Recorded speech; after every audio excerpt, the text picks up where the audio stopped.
Hello everyone, मेरा नाम है डॉक्टर मोहम्मद काशिफ। आज की इस वीडियो में हम बात करेंगे स्ट्रेचिंग के बारे में, बेसिकली हैंड की स्ट्रेचिंग के बारे में।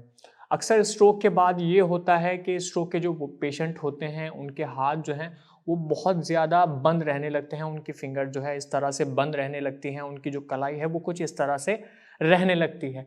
पेशेंट आके शिकायत करते हैं कि सर मेरी हाथ जो है वो मेरी कलाई जो है मेरी फिंगर जो है वो पूरे तरीके से खुल नहीं पा रही हैं।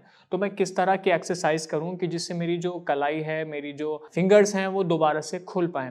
देखिए होता क्या है कि स्ट्रोक के बाद में पैरालिसिस की वजह से आपकी जो फिंगर्स की मसल्स हैं, आपकी जो रिस्ट की मसल हैं, कलाई की जो मांसपेशियाँ हैं, उनमें कॉन्ट्रैक्चर डेवलप हो जाता है। कॉन्ट्रैक्चर का मतलब होता है कि आपकी जो मसल हैं वो शॉर्ट हो गई हैं। आपके मसल की शॉर्ट हो जाने की वजह से, चाहे वो आपकी फिंगर्स की मसल्स हों, चाहे वो आपकी रिस्ट की मसल हो, उनकी शॉर्टनिंग की वजह से आपका हाथ कुछ इस तरह से पोजीशन में रहने लगता है, आपकी कलाई जो है वो कुछ इस तरह से पोजीशन में रहने लगती है, आपकी जो फिंगर्स हैं वो कुछ इस तरह की पोजीशन में रहने लगती है। अब आप किस तरह की जो स्ट्रेचिंग करें या किस तरह के मूवमेंट करें कि आप जो है, जो आपकी मसल शॉर्ट हो गई हैं, जिनमें कॉन्ट्रैक्चर डेवलप हो गया है, तो उनको किस तरह से लेंथन कर सकते हैं, किस तरह से उनको लंबा कर सकते हैं, उनमें खिंचाव पैदा करके। तो आज मैं इस वीडियो में आपको उन स्ट्रेचिंग के बारे में बताने वाला हूं कि किस तरह से आप घर पे रह के वो स्ट्रेचिंग कर सकते हैं, जिसके बाद अगर आप मूवमेंट करेंगे, उन स्ट्रेचिंग के बाद में अगर आप मूवमेंट करते हैं, तो आप मूवमेंट जो है वो बहुत अच्छे से कर पाइएगा। आपके हैंड में, आपके फिंगर्स में, आपके रिस्ट में एक अच्छा मूवमेंट आएगा। तो सबसे पहली जो स्ट्रेचिंग है व्यूवर्स, वो है हैंड स्ट्रेचिंग। तो हैंड स्ट्रेचिंग में बेसिकली करना क्या है कि आप चेयर पे इस तरह से बैठे हैं और आपके सामने एक टेबल है, और टेबल के सामने आप अपना हाथ है, पैरालिसिस की वजह से, स्ट्रोक की वजह से जो प्रभावित हुआ है, उसे इस तरह से आप पकड़ेंगे और आप एक स्ट्रेचिंग देना शुरू करेंगे। 1 2, आप काउंट करते रहेंगे 1 2 3 4, क्योंकि बेसिकली जब हम स्ट्रेचिंग देते हैं तो हमारा पर्पस ये होता है कि हम एक कांस्टेंट फोर्स जो है वो एक डायरेक्शन में लगाएं। हम यहाँ पर देख रहे हैं कि मैं एक एक्सटेंशन पोजीशन में जो है एक फोर्स लगा रहा हूँ, जिससे आपकी जो मसल्स हैं, जो आपके रिस्ट की मसल हैं, बेसिकली जो आपका फ्लैक्शन करवाती हैं, उनमें खिंचाव पैदा होगा। स्ट्रेचिंग की वजह से उनकी लेंथनिंग होगी, जो मसल्स शॉर्ट हो चुकी हैं। तो आप घर पर कोशिश करिएगा कि अपने हाथ से खुद ये स्ट्रेचिंग करने की कोशिश करिए। स्ट्रेचिंग करने का सबसे बड़ा फ़ायदा ये है कि स्ट्रेचिंग करने के बाद आप जब एक्सरसाइज करने जाते हैं, किस तरह के मूवमेंट करने जाते हैं, तो वो मूवमेंट आप प्रॉपर्ली कर पाते हैं, रेदर देन कि आप बिना स्ट्रेचिंग के वो मूवमेंट करने लगें। मूवमेंट करने से पहले आप ये भी कर सकते हैं कि थोड़ी अपने हाथ की मालिश कर लें। मालिश से पहले आप कोशिश करें कि आप अपने हाथ की सिकाई कर लें, जिससे आपकी जो मसल्स हैं वो बहुत सॉफ्ट हो जाएंगी, और आप जो अपने हाथ से, अपनी कलाई से, अपनी फिंगर्स से मूवमेंट करने की कोशिश करेंगे, वो मूवमेंट आप आसानी से कर पाएंगे। तो हैंड स्ट्रेचिंग सबसे पहले आपको इस तरह से करने की कोशिश करनी है। 1 2 3 4 5 6 7 8 9 10। आप कोशिश करें कि लगभग 10 to 15 तक काउंट करें, और जितनी बार आप कर सकते हैं ये स्ट्रेचिंग, उतनी बार स्ट्रेचिंग करने की कोशिश करें। दूसरी जो स्ट्रेचिंग है व्यूवर्स, वो है फिंगर की स्ट्रेचिंग। देखिए फिंगर की मसल्स भी जो है वो भी शॉर्टनिंग की वजह से, कॉन्ट्रैक्चर डेवलप हो जाने की वजह से एक फ्लेक्शन पोजीशन में चली गई हैं, इस तरह से मुड़ी रहने लगी हैं स्ट्रोक की वजह से, स्ट्रोक के बाद में बेसिकली। तो आप किस तरह से जो है वो स्ट्रेचिंग कर सकते हैं कि बाद में अपनी फिंगर्स के जो है वो मूवमेंट को प्रॉपरली कर पाएं। तो आज मैं वही चीज़ आपको बताने वाला हूँ। आप कोशिश करें कि या तो सीधा हाथ इस तरह से रखें, मान लेते हैं कि मेरा जो लेफ्ट हैंड है वो स्ट्रोक की वजह से प्रभावित हुआ है, तो आप कोशिश करें कि अपनी फिंगर को इस तरह से 1 to 1 स्ट्रेच देने की कोशिश करें। 1 2 3 4। फिर दूसरी फिंगर को स्ट्रेच देना शुरू करें। 1 2 3 4 5। इसी तरह से आप सारी फिंगर्स को स्ट्रेच देने की कोशिश करें। फिर आप इस तरह से पूरी अपनी जो फिंगर्स हैं, सारी जो फिंगर्स हैं आपकी, उनको स्ट्रेच देना शुरू करें। 1 2 3 4 5 6 7 8 9 10।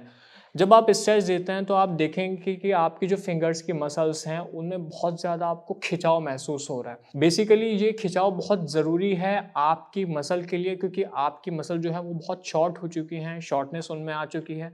तो हम कोशिश यहाँ ये कर रहे हैं स्ट्रेचिंग से कि आपकी मसल जो है वो लेंथन हो जाए, थोड़ी लंबी हो जाए, थोड़ी जो उनमें टाइटनेस आ गई है, स्पास्टिसिटी डेवलप हो गई है, स्टिफनेस डेवलप हो गई है, वो थोड़ा कम हो जाए। आप घर पर आसानी से ये फिंगर्स की स्ट्रेचिंग कर सकते हैं, जिसके बाद में आप जब अपनी फिंगर्स का मूवमेंट करने की कोशिश करेंगे या कोई एक्सरसाइज करेंगे तो आप देखेंगे कि आप प्रॉपर्ली और आसानी से फिंगर्स के मूवमेंट को कर पाएंगे। तीसरी जो स्ट्रेचिंग है व्यूवर्स, वो है पाम स्ट्रेचिंग। आप किसी चेयर के ऊपर बैठे हैं, आपके सामने टेबल है, तो आप कोशिश करें कि अपने दोनों हाथों को टेबल पर इस तरह से रखें और आपका जो फिंगर है जो बहुत मुड़ा हुआ है, आपका जो रिस्ट है मुड़ा हुआ है, उसे आप अपने दूसरा जो आपका हाथ बिल्कुल ठीक है उससे इस तरह से फिंगर खोलने की कोशिश करें और अपने पाम को इस तरह से पुश करने की कोशिश करें अपने सही वाले हाथ से। फिर इसी तरह से दूसरे हाथ से ये करने की कोशिश करें। 1 2 3 4 5 6 7 8 9 10। आप जितना हो सकता है उतना काउंट करें और आप जितने रिपीटेशन कर सकते हैं उतने ज़्यादा रिपीटेशन करने की कोशिश करें। इसमें कोई हद नहीं है कि आपको 10 रिपीटेशन करने हैं, आपको 15 रिपीटेशन करने हैं, लेकिन पर्पज़ यही है कि आप ज़्यादा से ज़्यादा स्ट्रेच करें अपनी मसल्स को, अपनी रिस्ट की मसल्स को, अपनी फिंगर्स की मसल को, ताकि उनमें जो शॉर्टनेस एक आ गई है, कॉन्ट्रैक्चर डेवलप हो गया है, स्टिफनेस आ गई है, स्पास्टिसिटी आ गई है, तो वो कहीं ना कहीं दूर हो जाए, जिससे आप जो है अपने मूवमेंट को आसानी से कर पाएँ। अपनी जो डेली एक्टिविटीज़ है, ग्रास्पिंग, ग्लास को पकड़ना या चीज़ों को पकड़ना, पेन को पकड़ना, वो आसानी से कर पाएँ। तो आप ये पाम स्ट्रेचिंग घर पर आसानी से करने की कोशिश करें। चौथी जो स्ट्रेचिंग है व्यूवर, वो है बोथ हैंड की स्ट्रेचिंग।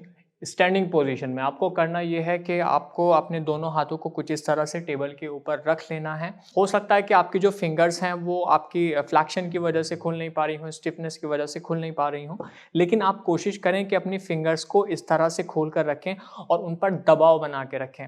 फिर उसके बाद में अपना दूसरा हाथ इस तरह से पोजीशन के साथ रखें और फिर आप खड़े होने की कोशिश करें। अब यहाँ जब आप खड़े होते हैं तो आप कोशिश करिए कि अपने पूरा का पूरा जो आपका अपर थोरेसिक रीजन का वेट है उसको आगे की तरफ कुछ इस तरह से डालने की कोशिश करें। जब आप खड़े होते हैं और आप अपना जो वेट है अपने प्रभावित हाथ के ऊपर डालते हैं तो आप देखेंगे कि ना सिर्फ स्ट्रेचिंग होगी आपके रिस्ट की मसल्स की, बल्कि पूरी आर्म और फोर आर्म की जो आपके हाथ की जो मसल्स हैं जो वीक हो गई हैं उनमें स्ट्रेंथनिंग भी आएगी, जिससे आपकी जो मसल्स हैं वो मजबूत होंगी। तो ये एक्सरसाइज आप कोशिश करें ज़्यादा से ज़्यादा बार घर पर करने की कोशिश करें। जब आप आगे की तरफ इस तरह से जाते हैं तो आप देखेंगे कि आपकी रिस्ट में, आपकी कलाई में जो मसल्स हैं जिनमें बहुत ज़्यादा शॉर्टनेस हो गई हैं, उनमें स्ट्रेचिंग की वजह से एक बहुत अच्छा खिंचाव आने लगेगा। इस खिंचाव की वजह से आपकी जो मसल्स हैं वो लेंथन हो जाएंगी। पांचवी जो स्ट्रेचिंग है बेसिकली वो भी एक स्ट्रेचिंग एक्सरसाइज है, उसके साथ में स्ट्रेंथनिंग एक्सरसाइज भी है। इसमें आपको क्या करना है कि बेसिकली आपको दोबारा से खड़े हो जाना है और कोशिश करनी है कि अपनी उसी हाथ के ऊपर वेट दें और उसी हाथ की स्ट्रेचिंग करें जो आपका पैरालिसिस की वजह से प्रभावित हुआ है। यहाँ मैं खड़े होकर आपको वो एक्सरसाइज बताने की कोशिश करता हूँ। आप इस तरह से साइड में चले जाएंगे और अपना जो प्रभावित हाथ है उसे कुछ इस तरह की पोजिशन में रखेंगे और उसके बाद में आप इस तरह से वेट डालना शुरू करेंगे। जब जैसे कि मैंने पहले कहा कि जब आप इस तरह की एक्सरसाइज करते हैं, अपना वेट शिफ्ट करते हैं अपने हाथ के ऊपर, तो आपका जो पूरा का पूरा हाथ है, आपकी जो आर्म है, उसमें स्ट्रेंथनिंग भी आती है और आपकी जो रिस्ट की मसल्स हैं, आपकी जो कलाई की मसल्स हैं, उनमें जो है स्ट्रेचिंग की वजह से वो एक अच्छा मूवमेंट भी होने लगता है। इसके अलावा आपकी जो फिंगर्स हैं उनमें भी एक अच्छा स्ट्रेच आता है, जिस वजह से आपकी जो फिंगर्स की जो मसल्स हैं उनमें जो कॉन्ट्रैक्चर डेवलप हो गया है वो कॉन्ट्रैक्चर जो है आसानी से ब्रेक हो, जो उसमें एडिशंस हैं वो ब्रेक हो जाएं और आप दोबारा से अपनी जो हैंड है, अपनी जो फिंगर्स हैं उनको आसानी से इस्तेमाल कर पाएँ। कभी कभी पेशेंट इस बात की शिकायत कर सकते हैं कि सर मेरा हाथ जो है वो इस तरह से बकलिंग करने लगा है या इस तरह से मैं वेट बेयर नहीं कर पाता। तो आप कोशिश करें कि अपने दूसरे हाथ से अपने प्रभावित हाथ को इस तरह से सपोर्ट दें और उसके बाद में आप अपना वेट शिफ्ट करने की कोशिश करें। जब आप घर पर इस तरह की एक्सरसाइज करते हैं तो आप देखेंगे स्ट्रेचिंग की वजह से कि आप आसानी से जो है वो मूवमेंट कर पाएंगे, एक्सरसाइज कर पाएंगे।